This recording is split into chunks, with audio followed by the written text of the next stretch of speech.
बोलिए श्री सद्गुरु महाराज जी की, सच्चे दरबार की। नवंबर 2010 दिव्य शांति महोत्सव श्री गुरु महाराज जी का बहुत ही विशेष कार्य है।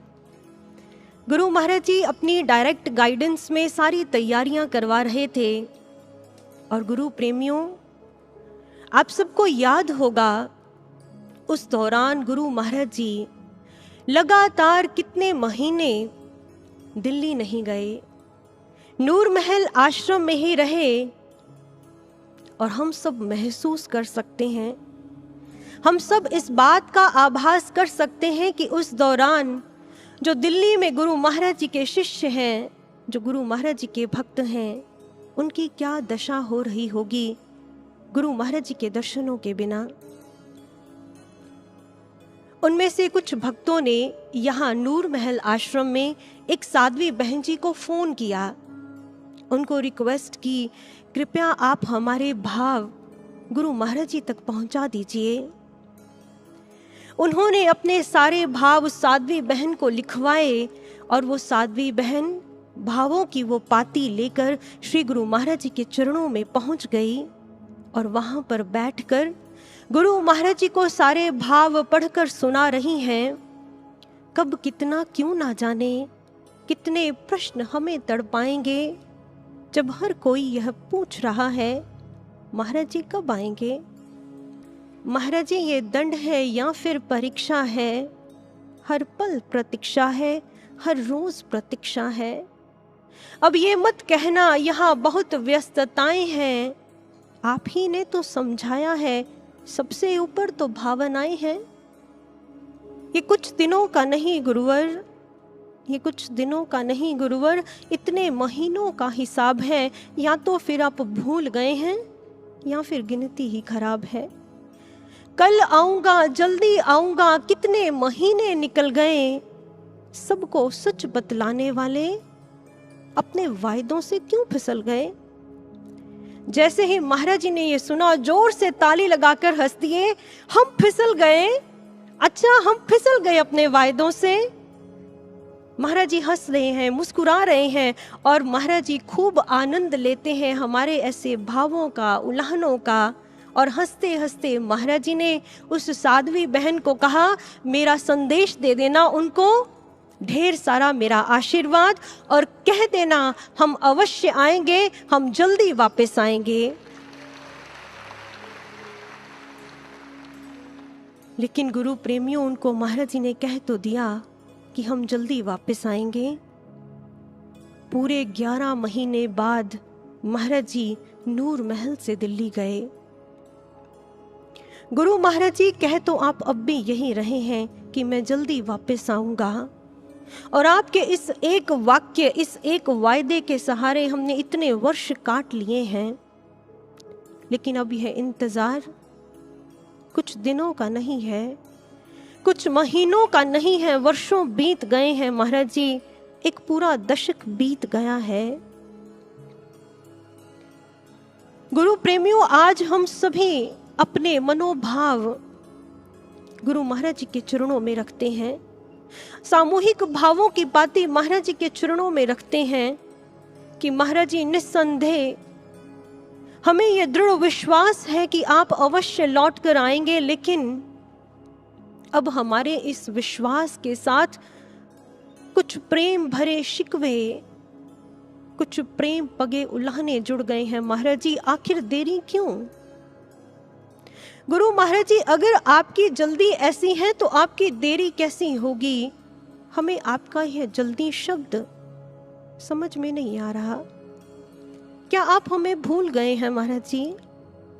और इतना ही नहीं, जब से आप गए हैं लगता है कि इस समाधि काल में जीवन का संघर्ष बहुत बढ़ गया है। दुख है, परेशानियां हैं, मुश्किल परिस्थितियां हैं। पता नहीं परीक्षाओं का कब अंत होगा। और महाराज जी, ऊपर से आप भी हमें प्रत्यक्ष दिखाई नहीं देते। किसको दुख सुनाए, किससे सांत्वना ले? कहीं ना कहीं ये भाव हर शिष्य के हृदय में उठते हैं, ये उल्हाने, ये प्रश्न उठते हैं। गुरु प्रेमियों, आज के इस सत्संग का विषय केवल अपने ये भाव महाराज जी के चरणों में पहुंचाना नहीं है, बल्कि आज हम सभी मिलकर के गुरु महाराज जी से ये प्रार्थना करते हैं कि महाराज जी, आप हमारे इन प्रश्नों का उत्तर दीजिए, आप हमारी इन जिज्ञासाओं को शांत कीजिए। क्योंकि गुरु प्रेमियों, चाहे हम सबके ये भाव, ये उलाहने प्रेम पगे हैं, प्रेम में, अधिकार में हर शिष्य अपने महाराज जी को ये बातें कहता है, उलाहने देता है मन ही मन में, लेकिन हम सबको सतर्क रहना पड़ेगा। हम सबको अपने इन उलाहनों पर विवेक की पैनी दृष्टि रखनी होगी। क्यों? क्योंकि हम में से किसी के ये उलाहने उसे निराश, हताश ना कर दें, उसे इस मार्ग से ना गिरा दें, हमारी गति को मंद ना कर दें, हमें नकारात्मक ना कर दें।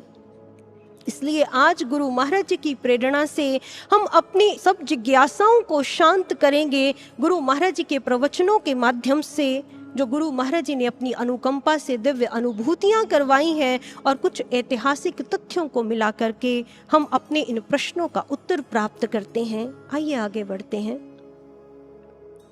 इस संदर्भ में श्री गुरु महाराज जी की सबसे पहली प्रेरणा, एक दिन एक स्वामी भैया गुरु महाराज जी के चरणों में बैठे हुए थे और उन्होंने गुरु महाराज जी के समक्ष एक समस्या रखी, आज के समय की ज्वलंत समस्या रखी।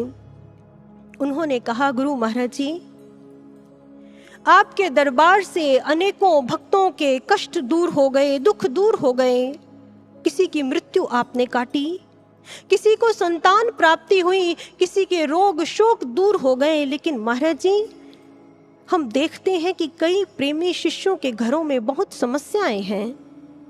कोई आर्थिक संकट से गुजर रहा है, कोई आपसी कलह कलेश से तंग है, कोई अपने रोगों से परेशान है, तो कोई अपनों के रोगों से परेशान है।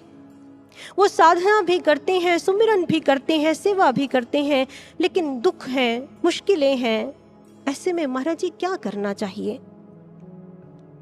गुरु भक्तों, हो सकता है आप में से भी किसी के मन में ये प्रश्न हो।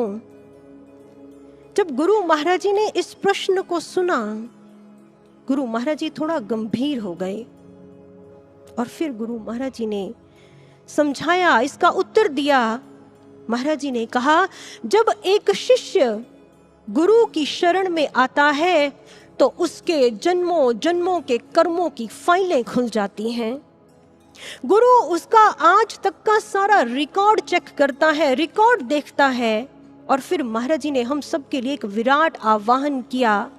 महाराज जी ने कहा, मैंने सबसे केवल एक जन्म मांगा है, हर बार काल को सिर दिया है, केवल एक जन्म मुझे दे दो, पीछे का और आगे का सब सवार दूंगा।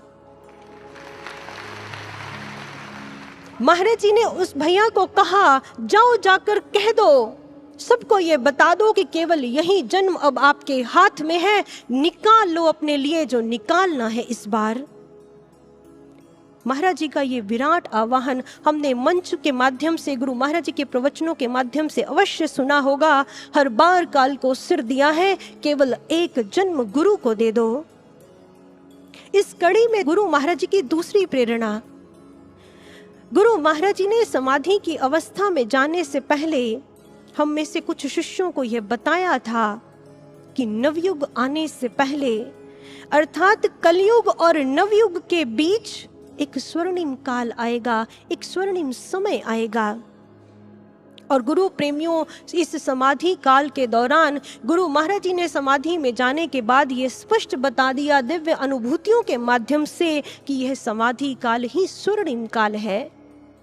क्यों कहा महाराज जी ने इस काल को स्वर्णिम काल? ये भी गुरु महाराज जी ने हमें दिव्य अनुभूतियों के माध्यम से बताया है।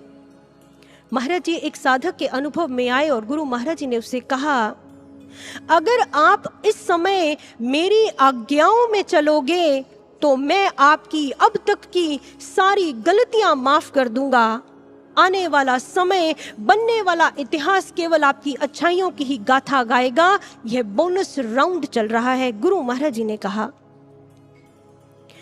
महाराज जी इस काल को स्वर्णिम काल कह रहे हैं। दिव्य अनुभूतियों में महाराज जी ने यह भी बताया क्यों है यह स्वर्णिम काल। गुरु महाराज जी ने कहा, जो सेवा साधना भक्ति अर्जित करने में युग लग जाते हैं, जन्म लग जाते हैं, उस सेवा साधना भक्ति को आप केवल स्वर्णिम काल के इन कुछ वर्षों में पूरा कर सकते हो, अर्जित कर सकते हो। गुरु महाराज जी ने कहा, भक्त और भगवान के बीच की दूरी को तय करने में युग लग जाते हैं, लेकिन भक्त और भगवान के बीच की इस दूरी को स्वर्णिम काल के इन कुछ वर्षों में, स्वर्णिम काल के इस छोटे से अंतराल में पूरा किया जा सकता है। तो गुरु प्रेमियों, ये केवल बातें हमें हमारे मन को सांत्वना देने के लिए नहीं है, ये अनुभूतियां मन को तसल्ली देने के लिए नहीं है। हर महापुरुष ने इतिहास में देखे इस बात की पुष्टि की है। स्वामी विवेकानंद जी ने अपने लिटरेचर में स्पष्ट लिखा, upon ages of struggle a character is built. वो कहते हैं युगों का संघर्ष लग जाता है, फिर जाकर किसी एक श्रेष्ठ व्यक्तित्व का, एक श्रेष्ठ चरित्र का निर्माण होता है। लेकिन बात यहीं खत्म नहीं होती। ऑटोबायोग्राफी ऑफ योगी में योगानंद परमहंस जी ने स्वयं लिखा